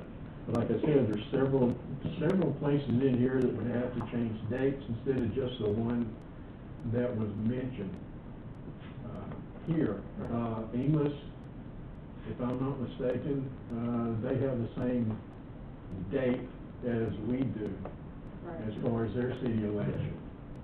So, I mean, I don't have really a dog in this fight as far I can't vote or whatever, but as far as I'm concerned, I'm leaving it as it is. Mayor, he's exactly right. It is, in the charter, section 2.02, which, for example, there's several places, as he stated, the office of mayor shall be filled at the general election to be held on the first Tuesday in March. Okay. Even under yours. All right, so it would have to go for referendum to the public. I know that's what we did before. Well, you could look at section 4.02, 4.03, 5.01, 20-2, 20-3, and 20-5. Got it. You'd have to look at all those. Okay. I mean, obviously that can be done if we want it to be done. The question is do we see the benefit in it? I don't. The only real conflict is, as she said, is during the presidential primary every 4 years. And it does hit on that same March. To me, that's a benefit, because when people come to vote for the presidential primary, they're gonna vote in our election. And we have a lot of people come to the polls, which is good. We don't always have a lot of people come to the polls. We can't get them to do that either. We want them to come vote, so it's wonderful when they come to vote. Donald? Just was curious, the charter states the date, but does it state the method? I mean, she's complaining about machine accessibility. Does the charter state that it has to be through those machines? Cannot the council decide how those votes are collected or tabulated itself? Does not, no. It doesn't. We've done it that way. We've done it that way for the last 20 years, 25 years, just because the machines were available. And that's the other just for the public, that's the other, thing that she stated, was that sometimes there are a lot of machines out on that every 4th March, every 4 years on March for the presidential primary, that there aren't always enough machines to go around. This is true, but then she has 4 years to plan. Yeah, there you go. So, she usually gives us all the machines anyway, for the city election. I mean, I just wanted to know how y'all felt about it, because we kind of left her up in the air with it. Mr. Ross, what do you think? I don't see all the problem trying to change all this. We can get along pretty good like we are. If it ain't broke, don't fix it. I mean, we know why we changed it before. We changed it because the election was in July. Yeah, right. And when you sit out there all day, you got burned up and walking door to door trying to. Not only that, it was getting into the budget meeting. Oh, that's true. We were trying to do budget hearings, and it was not getting getting into the budget hearings too. You couldn't finish the budget with the same group of council members. That's right. They were kind of in between. All right, so I hear one yes, that they're interested in doing it, and some saying they're not really all that interested in it. You want to put it on the back burner and consider it again later, maybe 6 months from now? Got 2 no's here, 1 no there, and then whatever you decide. Right, I realize that. I realize that. When I've only got one that says they're interested, I definitely have that many no's. But you want what I'm asking is, do you want to throw it out altogether, or do you want to reconsider at a later date? No, let's Just throw it out altogether and inform her that we're not interested? Yeah. Okay. Ms. Wright, if you can help me formulate a letter to Ms. Jones, we will send her that information. Okay?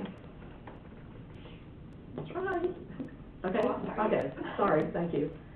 All right, any other discussion on that topic? Okay, then we are to the item number 7, which is your second opportunity for the public to comment. If you have anything to add at this time that is not on the agenda that you would like to talk to, you have 5 minutes to address it, and just come to the podium. So anybody online? Ms. Appling, you've been mighty quiet the last couple of months. She is. Nothing to add today? Very. Mr. Fuller? No? Staff? Thank you. One thing, Yes, sir. Chief Stegall, Yes. do you have money for us Money? from the county? No. I thought you said last meeting Yeah, that they were that's supposed to right. give it to us this meeting. I told you that finance was supposed to be getting it from this meeting. I can just Yeah. pass the book We on don't that. have it They're the yet, one- huh? they have to turn in bill for it. They have everything they need to turn in. When it comes in the quarterly report, that's when we get the money. Okay, we're gonna go around one more time. Does anybody have any announcements from this dais? Any announcements I from anyone? have one thing I forgot to Chief mention. Steele. I was really impressed tonight with Mayor's 1960 style tie. He didn't like his Awesome. tie. That's the first thing we said to him when he walked in the door. We like that tie. Thank you. You must have picked it out. Thank you. We needed that. All right, anything else for this agenda? Peanut Festival, that's the first Saturday of October 2nd, I believe. Right, Okay. and that's still a go. Yes, ma'am. Okay, good. Okay, if there's nothing else for this agenda, pause. I'll entertain a motion for adjournment. I make a motion that we adjourn. I have a motion, I have a second, all in favor say aye. Aye. All opposed, same sign. Motion carries, we will adjourn at 8:05.